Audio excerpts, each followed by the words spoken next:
హిందూ పురాణాలలో ధనదేవుడు కుబేరుడిని కలుసుకోండి.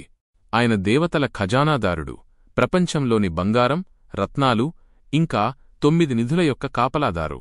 ఉత్తర దిక్పాలకుడిగా ఆయన ధనాన్ని మరియు ఐశ్వర్యాన్ని రక్షిస్తాడు.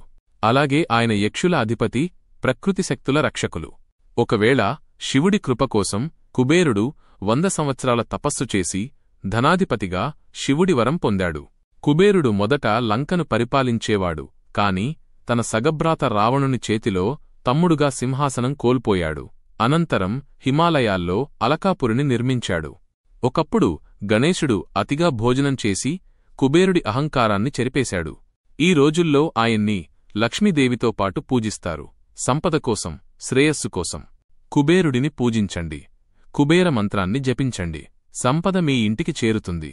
సంపద, ఐశ్వర్యం, శుభఫలితాల కోసం కుబేరుడిని భక్తితో పూజించండి. గణేశుడు చెప్పిన విధంగా అహంకారం కాదు, వినయం ఉండాలి. ఇష్టమైతే వీడియోకి లైక్ చేయండి, షేర్ చేయండి. ఇంకా ఇలాంటి దేవతల కథల కోసం సబ్స్క్రైబ్ చేయండి.